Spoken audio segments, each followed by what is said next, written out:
Bottom Rock. Today, the landscape is overgrown in scrub and heather, and until recently, the place was known for its ramparts, generally thought to be Iron Age in construction, along with an unusual Pictish carving stone. Etched on the exposed bedrock at the entrance to the fort, depicting sea monsters and warriors. Similar carvings have also been found at Edinburgh and the Dalriartan stronghold of Dunnad, neither of them Pictish strongholds. Nevertheless, Trustees Hill has often been suggested to be an outlying Pictish fort, built by a victorious warband perhaps. The truth may have been very different. The chronology revealed in 2012 lined up perfectly with the Old North, the place being occupied between 375 and 710. Like most other contemporary forts, there had been habitation here before the Romans, and when they left, once more. There is now a good argument for Trustees Hill being a site of royal inauguration, just maybe for the kings of Regeth. It's a pretty big leap, but just maybe the most famous of all, Urien. After all, an abundance of early medieval material has been found in Galloway, compared to little in Cumbria. The place also has more fertile agricultural land and strategic access to all sides of the Irish Sea. A better region to hold court from, perhaps, with military outposts further afield.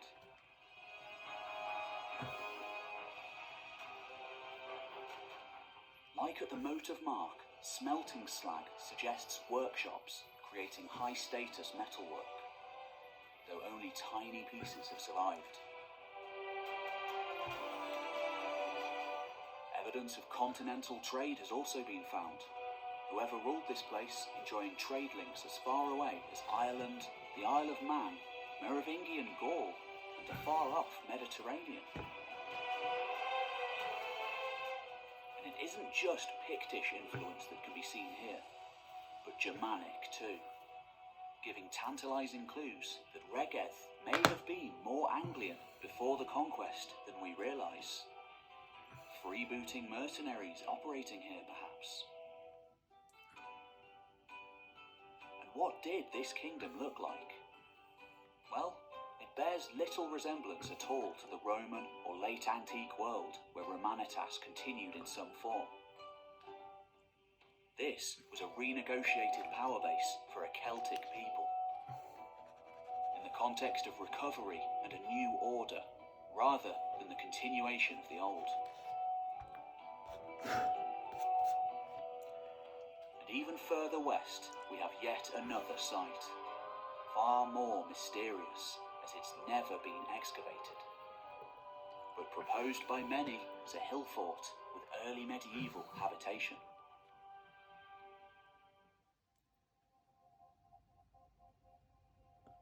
Today, Dunragit sits overgrown, almost entirely forgotten, save the adjacent village, which bears an uncanny resemblance to the kingdoms of the Old North.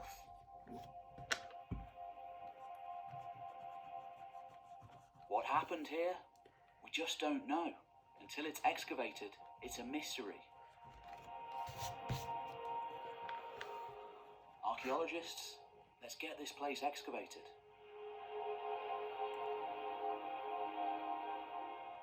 If you want to learn more about these hill forts, and many more all over Britain, I have a series on my other channel where I go and visit them to have a look for myself. Go check it out here after you finish this video. And don't forget to subscribe. What became of this land? Well, it doesn't look great. By the 7th century, both the Moat of Mark and Trustees Hill were destroyed by fire. Ramparts torn down and demolished.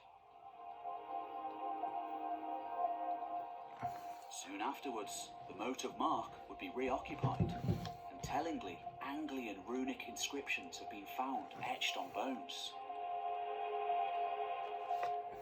Which brings us back to the siege of Lindisfarne.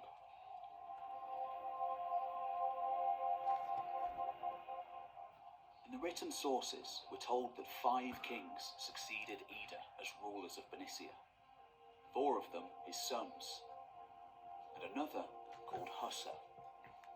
Nennius tells us that it was Hussa who ruled at the time of the siege, though it may even be that 2 rival groups now held power, one at Bamborough and the other at Lindisfarne. And so, for 3 days and 3 nights, the British army laid siege to the island. But ultimately, the campaign would end in disaster. We're told Urien was betrayed, murdered by Lovan, an agent of King Morkant, jealous and wary of his power, or attempting to overthrow the overlordship of Regeth. This betrayal and untimely death has led many scholars to suggest Urien as an integral inspiration for the eventual King Arthur legend.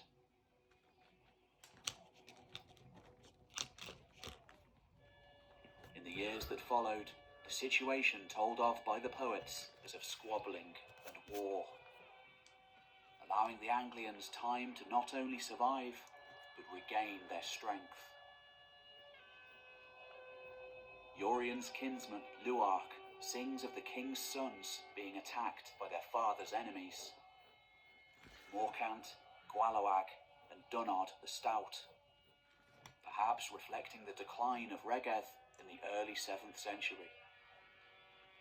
Urien's son, Owen, also a famed figure in his own right, may have continued the struggle for a time, but was himself killed. The Anglians ever advancing onwards.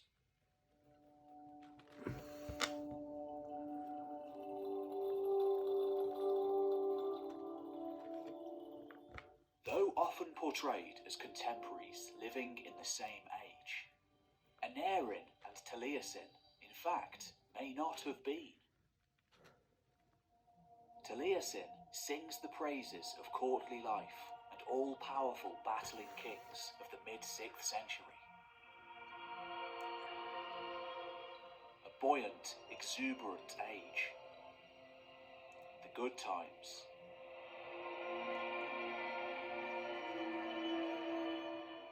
Aneurin's work, on the other hand, is almost entirely wistful, lamenting the loss of more recent times. Elegies for dead kings, the faded glory of the recent past.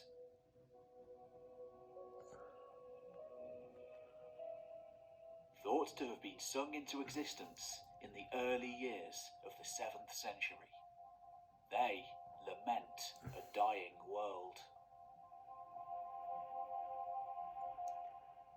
And Aneurin's work isn't alone, of course.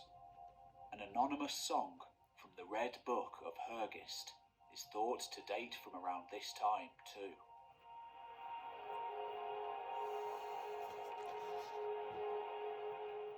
In the poem, we're told of a solitary bard wandering the wilderness. Once regaled in the halls of kings, he now goes by the wilder ways, following old paths through overgrown meadows, over hills and forest gullies. Crows and beasts his only companions. Finally, our fugitive spies a ruined wall in the distance. Flanked by vine-laden masonry, the now collapsed roof of a great hall rises up on his approach. Overgrown with nettles, empty, bereft of its protector, just the same as the countryside around. He is walking in the king's fortress. No one lives there now, home only to pigeons and baying wolves. But the Mourning Bard has a purpose. He has come here for a reason. He has on his person the head of the great king Yorion. Mouth spattered with foaming blood, brought back to the hallowed halls of his ancestors, sent home.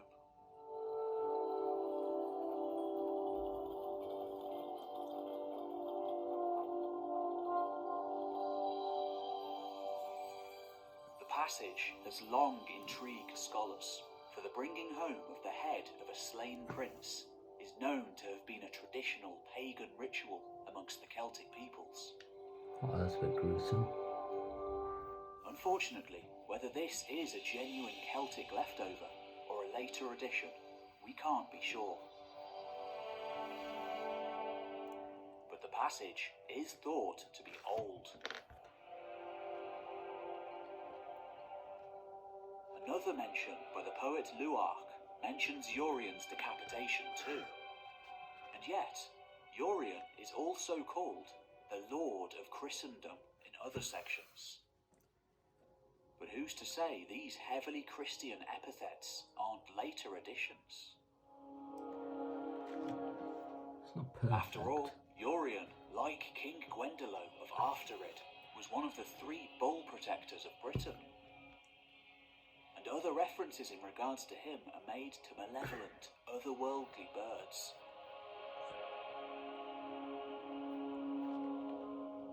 Across the sea in Ireland, a land traditionally thought to have been mostly Christian by this point, high kings were still occasionally pagan, with pagan burial practices certainly surviving until the late 7th century. And in 569, a similar written mention of pre-Christian traditions is found too, when King Dermot was slain by Hugh Duff MacSwain at Rathleg. His body was interred in Conry, but his head was sent elsewhere, to Clonvicnos, as he requested himself. Indeed, the Picts would hold on to their pagan beliefs for much longer. So why not at least some of the Britons north of Hadrian's Wall? Nevertheless, by the year 600, the British alliance had failed. Yorion was dead, and a new order arising.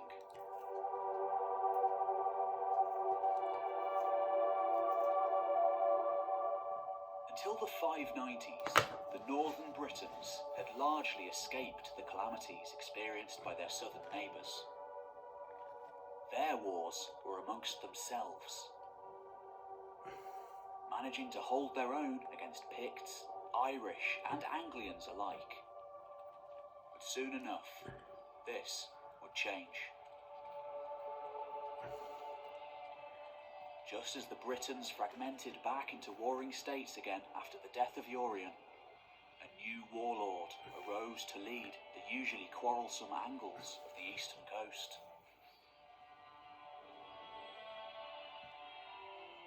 With a fury to match that of Ida the Flamebringer, this new warlord had risen to the top of the pile. One of those rare, seemingly unstoppable figures of history, arising from a dynasty which usually killed its kings every few years. The Twister, they called him.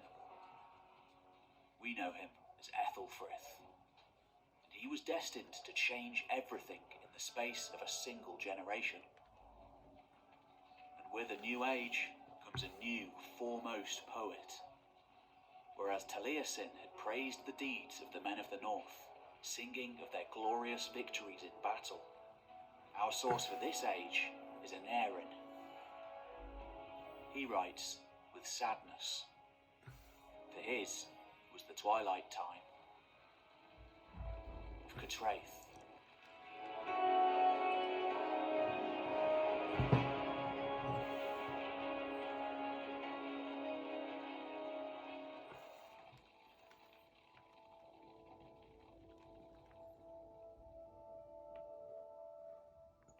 Snowdonia is one of the most starkly beautiful landscapes in all of Britain.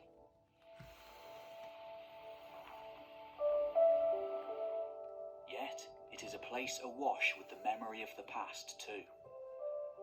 In the 9th and 10th centuries, we know bards and wandering poets walked these hills, travelling from hall to hall to tell their tales, derived from the rich tradition of heroic poetry and storytelling, so much a part of Welsh culture, retelling the tales of the very best of them, of the giants and ancient Celtic kings, but most of all, of the heroes of just a few centuries before, men like Urien and Arthur. One of the most famous tales of all, however, doesn't sing the deeds of either of these figures. It's a tragic elegy to celebrate a doomed last charge of the men of the North. One final offensive to fight back the invaders once and for all, or die trying. Still celebrated today, we know it as the Gododdin.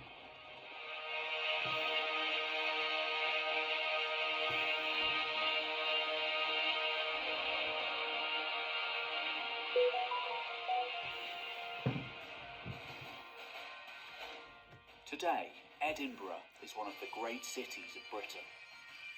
A sprawling metropolis, world-renowned centre of culture, and gateway to the north.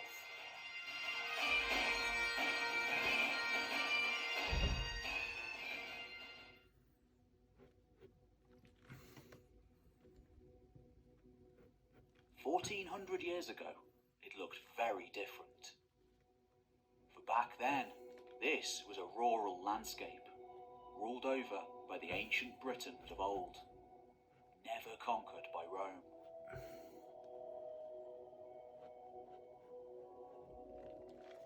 Underneath the towered walls of the Castle Rock, the remains of thousands of years of continual occupation have been found. And though much smaller than the nearby stronghold at Traprain Law, this is thought to have been at least a capital of the Gododdin. And as time went on and Traprain Law was abandoned by the end of the 5th century, the most important of all.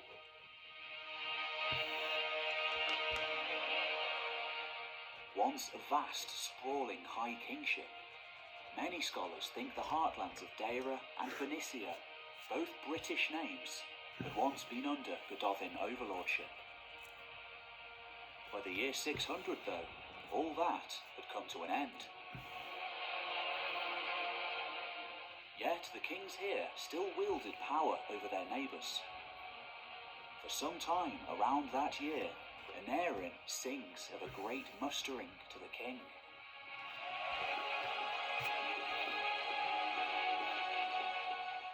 Alongside the household warriors of King Mindog, we're told the assembled warriors came from all the lands of the northern British.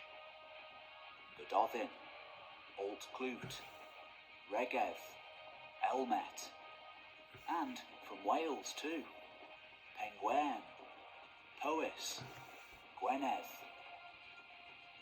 And we're given stranger names too, that can't be placed geographically. Men from Green Uffin, Pictish warriors from beyond the Forth, and Irishmen too. 300 of them in all young freedmen, aristocrats even, perhaps accompanied by their own warbands and shield bearers. All had come to pledge their loyalty to the king for one last battle against the English. Mintog the Rich feasted the men for over a year. Though he wouldn't lead the attack himself, he seems to have been too old for battle and stayed in his hall. The force was to be led by 3 kings, perhaps his sons, Kinri, Kynan, and Kinrain. Aneurin individualizes 80 of the men, heroes to those gathered around listening to the tale in years to come. Perhaps sometimes figures they'd recognize from other stories, each given an immortalizing description. Like Caradog, who rushed into battle, a wild boar, an armed bull, killer of 3 kings. He fed wolves by his hand.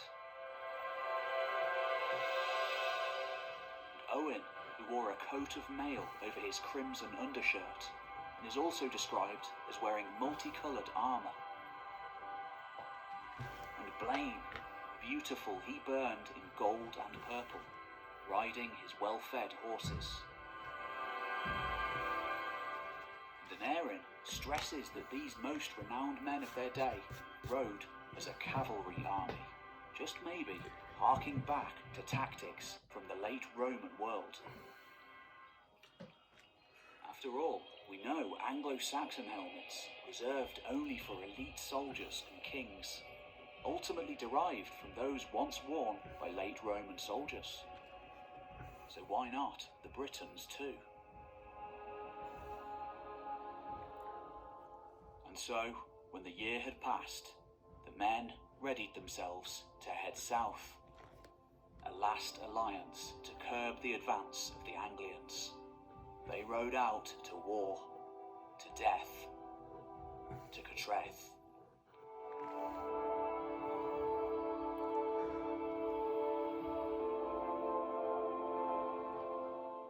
And the location of the battle? Well, we don't know for certain, but many historians see the town of Catterick as a good bet. Just to the east of Stainmore in North Yorkshire, Catterick had been an important Roman stronghold on the old road to the north.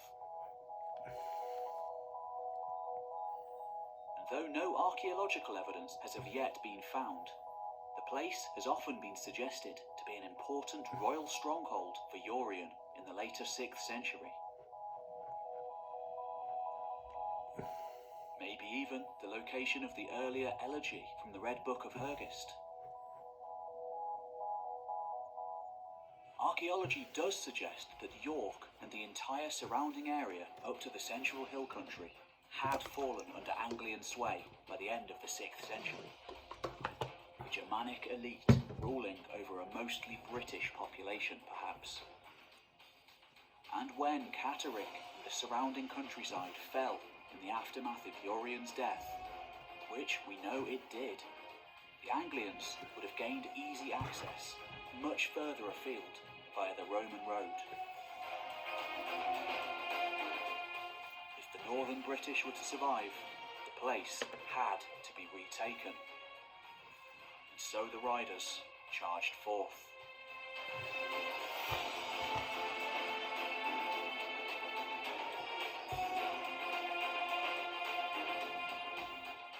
What happened next, sung in halls in the north and the west for hundreds of years to come, is a classic tale of heroism and sacrifice.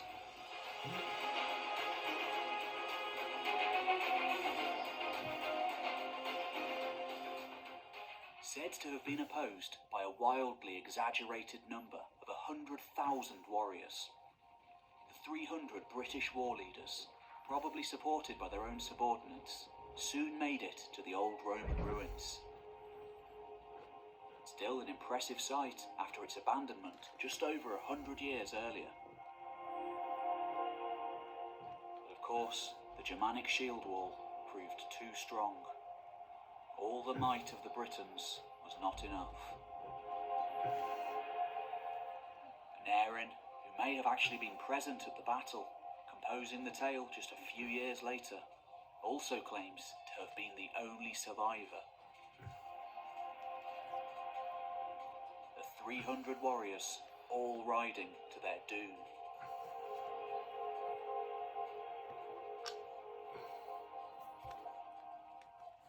Within a generation of the defeat, mentioned as one of the atrocious assassinations of the island of Britain in the Welsh Triads. Gododin and Elmet would come to an end. Regedd would soon follow.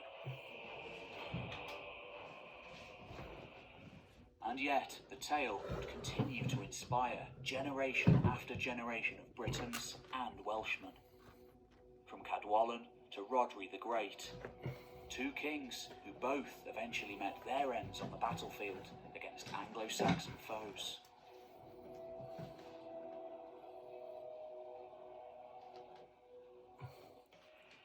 But who was the Anglian war leader at Catraeth?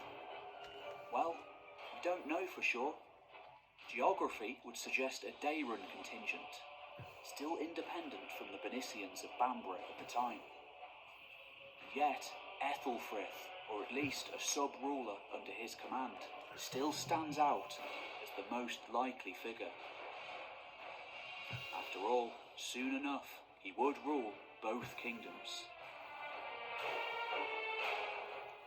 It's even been suggested that the battle took place slightly earlier, under Ethelfrith's father, Ethelric, or even Theodoric, Urien's arch-enemy. Unfortunately, we simply don't know. Much like British leaders generally didn't concern later English chroniclers, Anglians didn't concern the British. But, thankfully for us, by the beginning of the 7th century, this period finally begins to emerge onto the pages of history. For literacy and record-keeping were on the rise. Whoever the Anglian leader was at Catraeth, the damage had been done. The Anglians around York wouldn't be dislodged. Not now. Within a few decades, now in firm control of all the lowland areas of the west, that even begin moving from the cattle corrals of the countryside into urban Roman halls. Within just 3 decades, King Edwin would be baptised at York, though they would become no less warlike. The Britons were pushed west, over the hills into rougher moorland. Never again would they push the English back, now in control of all the lowland fertile areas. And yet, from the north, yet another power was arising.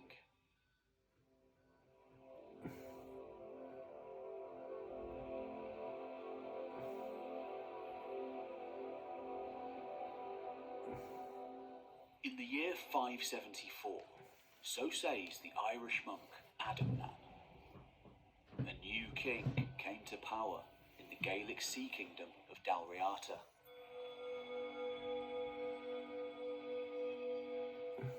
Striding up the staked ramparts of Dunnad, mightiest fortress in the Northlands, just as his ancestors had done before him since they crossed over the waves from Ireland in the preceding centuries.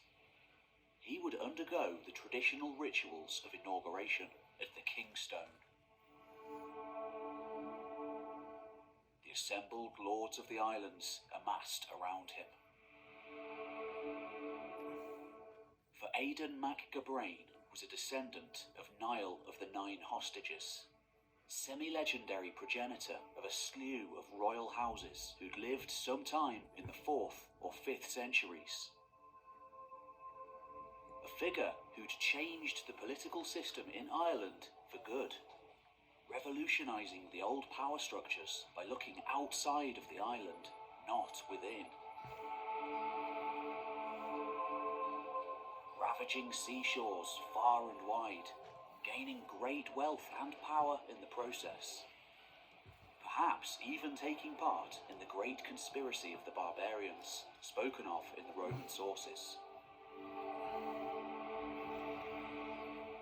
In those Roman sources, Irishmen were often called cannibals. And despite being Christian now since the days of St. Patrick, some of those pagan ways still clung on.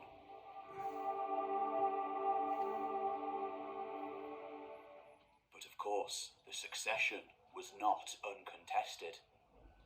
The previous king, Conall, had many sons and relatives, all eager for power. Aidan, already nearing 40, would have to pull every favour he could to secure the kingship. As far as Adamnan was concerned, one figure in particular acted as kingmaker at this time. We know him as Columba, and he is the centre of Adamnan's story. Following the death of the previous king, Conall, Columba spent 3 days and nights fasting on the tiny spit of Himber. There, he spoke to angels. When he returned to Dunad, he'd made up his mind. For by this time, after St. Patrick's great influence on Irish society in the 5th century, divine holy blessing went hand in hand with kingship. One of the first times in post-Roman Europe that this had happened. Aidan wasn't just chosen by his kinsmen and underkings, but by God himself.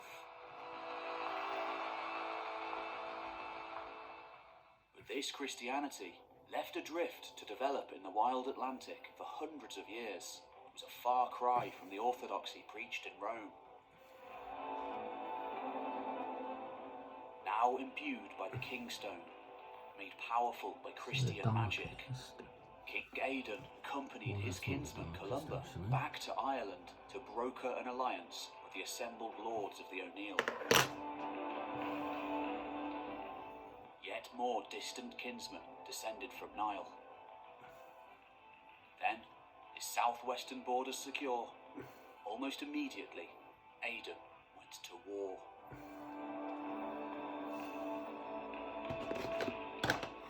This is the tale from history, not strictly contemporary, written in the centuries immediately following, by people using sources entirely lost today. Yet, archaeology can be used to corroborate much of the account too. It seems that the Hebrides were indeed populated from Ireland from the 4th or even the 3rd century onwards. Like the rest of the western seaboard of Britain, by roaming warriors and dynasties of kings. Here, the legendary hero, Cuchulainn, is often linked to events, centre of an epic tale often called Ireland's Iliad. And centuries later, after so many unrecorded events, by the 6th century, a powerful confederacy of kin groups held sway from Antrim to Argyll, Ireland to the Hebrides. Numerous kin groups pledging allegiance to one overking. And by the 6th century, Dunad had extensive trade links. More storage vessels known as Iwer than anywhere else in Britain have been found here, indicating regular trade with the Bordeaux and Loire regions of France, and even the Mediterranean beyond. Loaded up with spices, wine, honey, and salt. Interestingly, the pottery and glass found here all comes from overseas. They don't seem to have made their own. It was those sea roads to the south, spanning the entire western seaboard of Europe and eventually penetrating deep into the river systems, that Columba's spiritual descendants would use to journey far and wide in the spreading of their new faith and their desire for knowledge. For in the later 6th century, the monks on Iona were some of the only literate men in a mostly illiterate world. And yet, hints of older traditions come through too.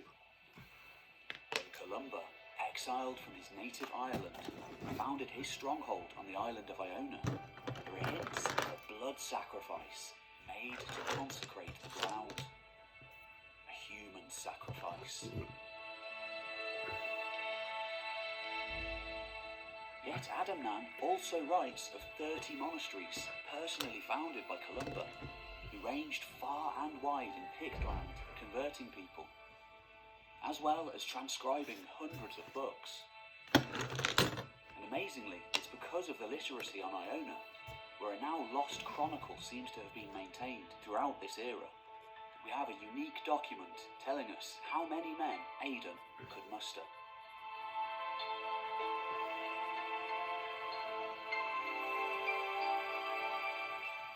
The history of the men of Scotland is believed to have been compiled in the 10th century, though it is based on much earlier writings, providing royal genealogies as well as a census.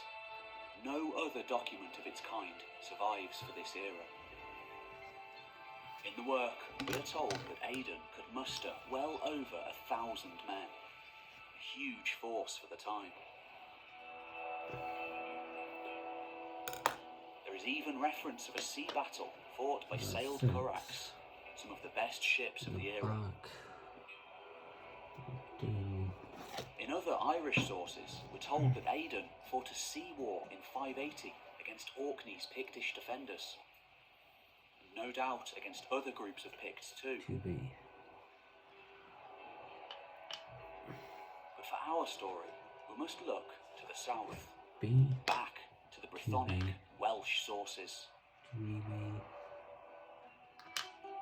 As far as the Welsh are concerned, Aidan, the only non-Briton to feature heavily in their tales, is known as the treacherous and the wily.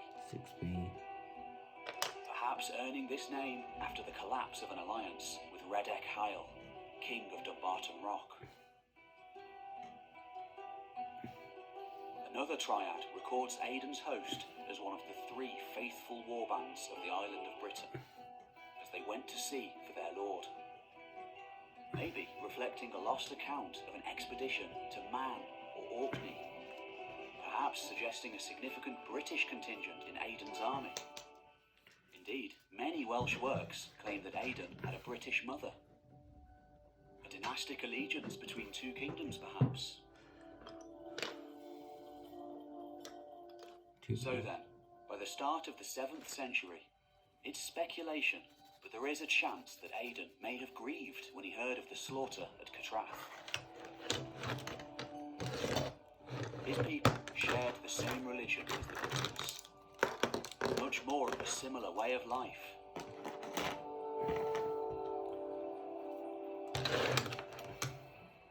Either this, or he saw it as an opportunity to carve out his own dominion over the south. For not long afterwards, he called his banners, gathering together a huge army from his kingdoms, as well as significant numbers of O'Neill from Tara across the sea, led by Mael Ume, the brother of the High King of Ireland. As well as contingents of Britons, and maybe even exiled Anglian princes making their own place for power.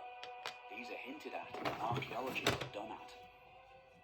And of course, the enemy that they were fighting was the Twister, Ethelfrith of Bernicia.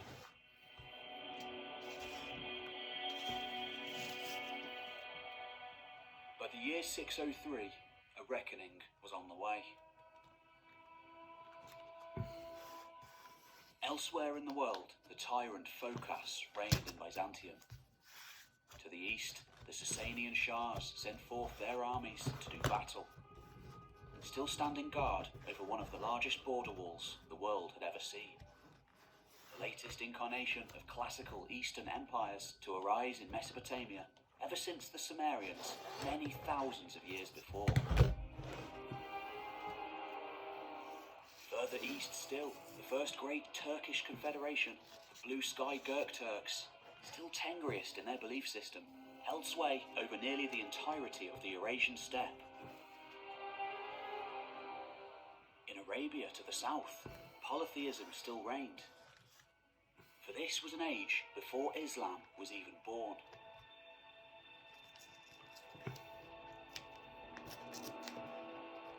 And in remote, far-off Britain, the first great battle in British history just on the edge of verifiable recorded events, would be fought. The two armies met, so we're told, at a pre-arranged place somewhere in the north of Britain called Dexter's Stone. A great monolith described by Bede. Apparently, everybody knew where it was, though the location is lost today.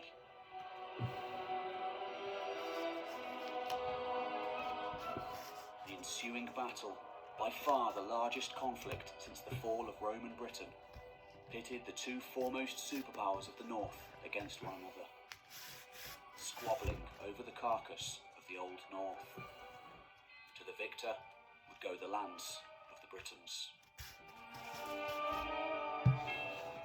Aidan's name does not speak favourably to his reputation amongst the Britons of old troops, where some of our sources may have originated with a long-lost chronicle written there. It may be that Degsastan was fought over control of Lothian in the aftermath of Catrath. There are even hints of an Irish raid on Bamborough in the bardic tradition. No doubt many Britons saw the Irish, Christians at least, as a far preferable choice of overlord to the Anglians.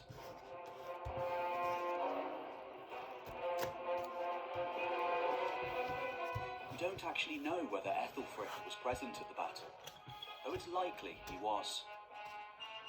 His father had likely been killed by the Britons when he was a boy, and ever since that time, all he'd known was war.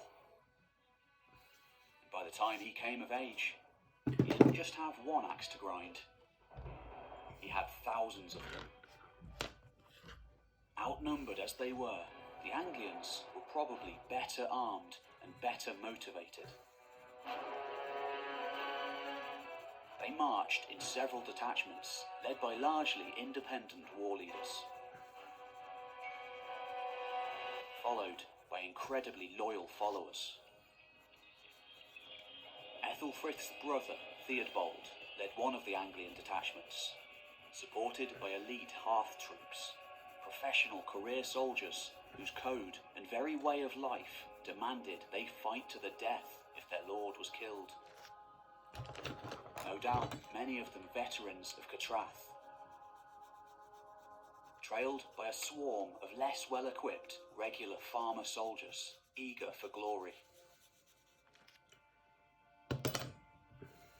Herring, son of Hussa, the warlord who'd fought against Urien at Lindisfarne a generation earlier, may even have fought on the Irish side, or perhaps opted to watch the fighting and join the winner, as so many precariously allied noblemen would do throughout history.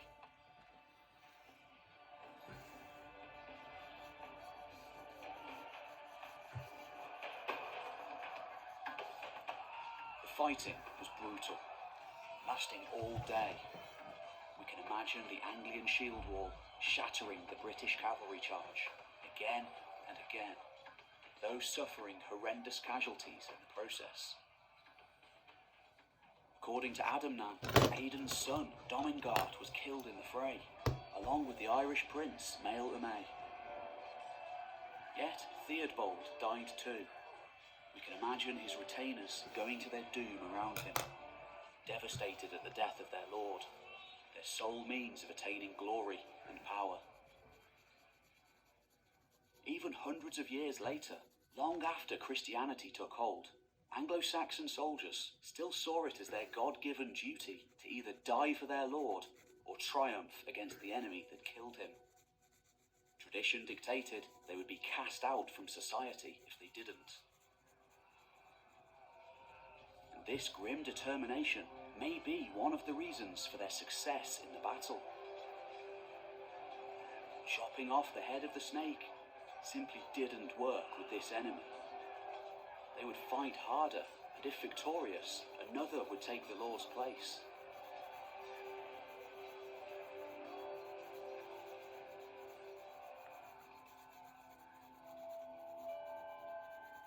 In the aftermath of the battle, not just the Dalriatans and the Britons, but all Christians in Britain suffered a devastating blow. Aidan had been chosen by God, which meant God was on the side of the pagans.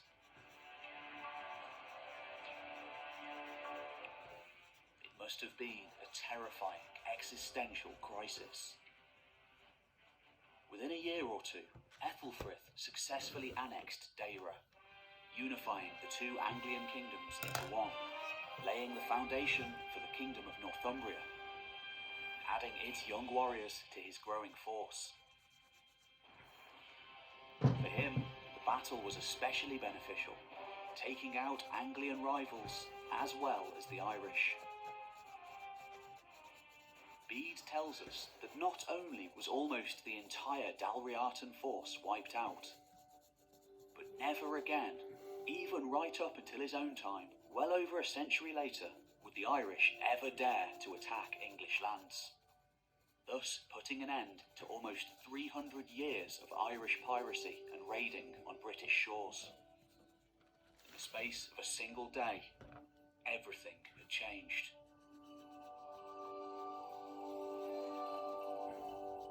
Had the Alliance won, history would have been very different. But they didn't. The Old North was doomed.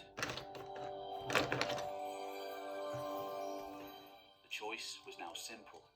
Resist or be destroyed. Pay tribute and join Ethelfrith.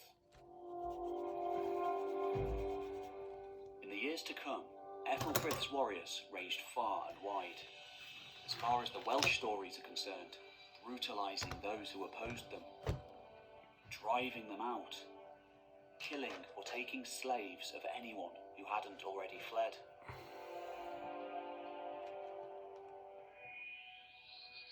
For Bede, although they were still pagan at the time, God was on the Anglian side. Divine justice against the heretical British Church, playing its part in growing the borders of the first great power of the North. And now, with a lack of anyone to oppose it, that swift advance to the west, seen in archaeology as well as history, continued unabated. By 613, in an especially bold move, Ethelfrith advanced all the way to the River Dee in what is now Cheshire, perhaps seeking to drive a wedge between the northern and the western Britons.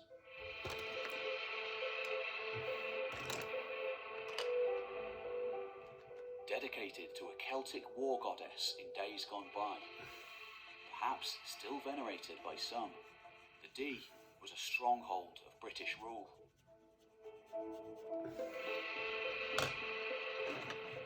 The great walled city of the Romans stood there still, once home to an entire legion. Today, we know the place as Chester. Perhaps allied to the city of Viriconium to the south, before the Anglian Mercians rose to prominence under their own conquering king, Penda. The region is thought to have been ruled by a prince of Powys, one of the most powerful of the Welsh kingdoms.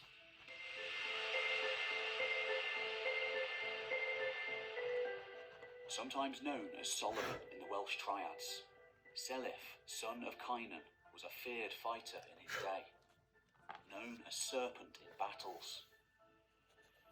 And it wasn't just the men of Powys who came to oppose the Anglian menace that day.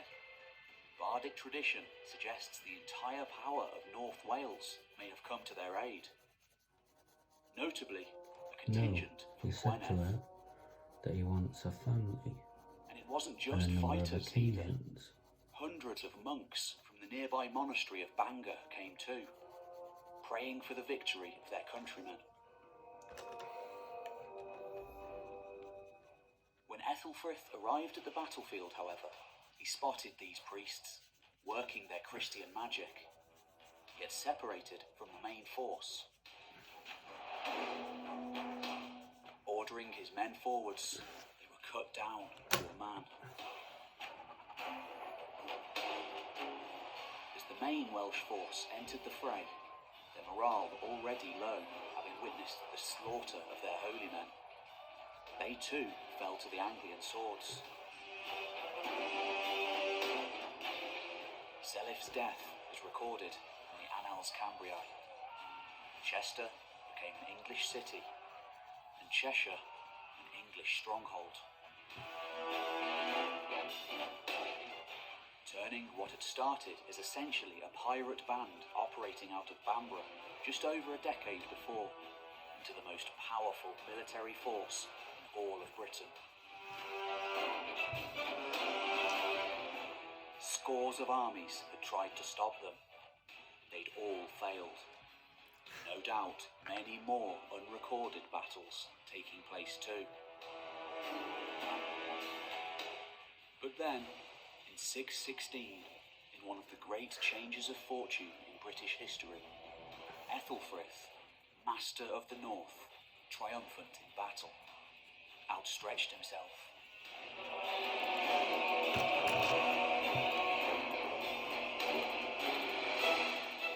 Corpses of his enemies splayed on the shields and spears of his followers. He went south, ever searching for the deposed Prince of Deira, Edwin, rival to his power.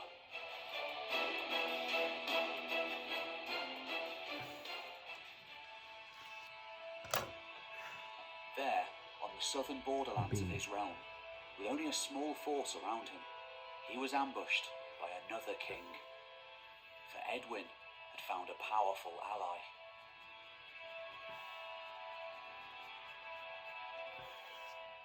This one with far-reaching trade contacts across Europe. Direct influence stretching from Lindsey to the Isle of Wight. Of course, it was Redwold of East Anglia. All my exes are in the New Testament. Writing hundreds of years later, Henry of Huntingdon describes what happened next.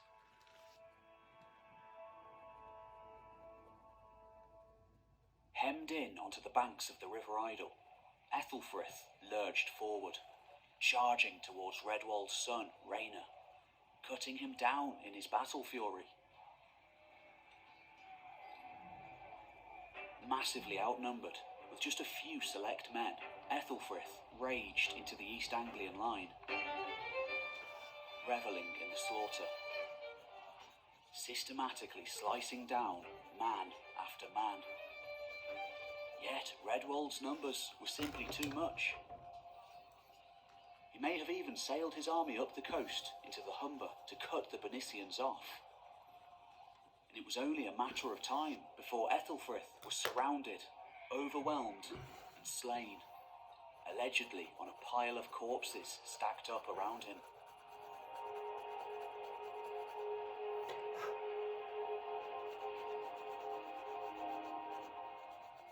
Florent of Worcester even implies that it was Redwold himself who dealt the killing blow, meaning the remote possibility exists the sword found at Sutton Hoo could have taken Ethelfrith's life at the Idle, the famous helmet, the protection he wore.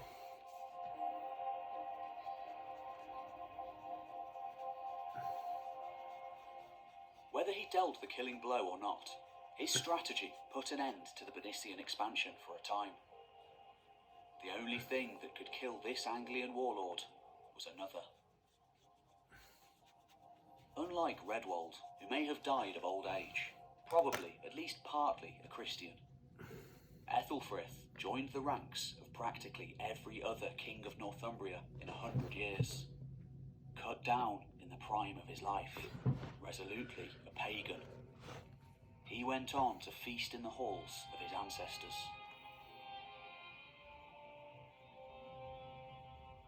Unfortunately, no candidate for Ethelfrith's grave has ever been found, and very little evidence of swords or helmets for this period in Northumbria. There is a grave at Yevering that could have originally contained a helmet like that at Sutton Hoo, perhaps worn by Ethelfrith, though it long ago rotted away, like almost every other item from this age.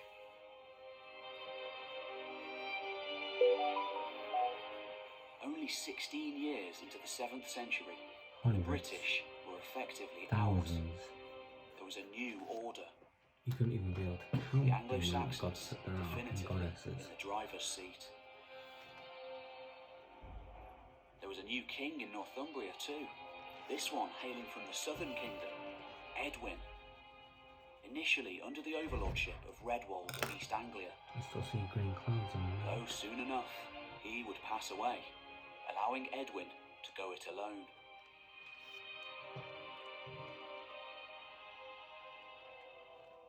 In 617, the obscure kingdom of Elmet in the Pennines, which survives only in a handful of place names, was invaded. Its king, Ceretic, who may have poisoned Edwin's brother under Ethelfrith's orders, was driven out. What happened to its population? We don't know. Though Edwin later became a Christian, and as such is praised by Bede as a great and just ruler, in reality, Edwin may have been just as warlike as his predecessor. Nevertheless, the Old North had a significant influence on the Anglians. Some Welsh sources even suggest Edwin had been raised or spent time at the court of Gwynedd in North Wales, alongside his future enemy Cadwallon. They also suggest he was baptised by a son or grandson of Urien, suggesting a level of prestige and influence still for the descendants of the great king of Regedd. Though we're also told he was baptised by Paulinus from Rome, as Redwald may have been. It may be he was baptised by both faiths, having slightly differing creeds. By the 620s, Christianity was certainly seeping into the north. Though it didn't make the Anglians any less warlike.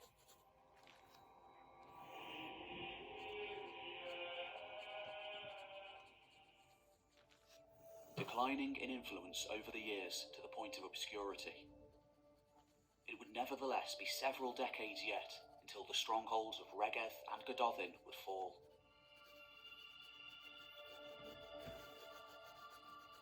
Unfortunately, we have scant little knowledge of this. Bede, writing in the 8th century, has almost nothing to say on the matter. His is a tale of Christianity. It simply wouldn't do to dwell on the destruction of Christian kingdoms. But disappear they would.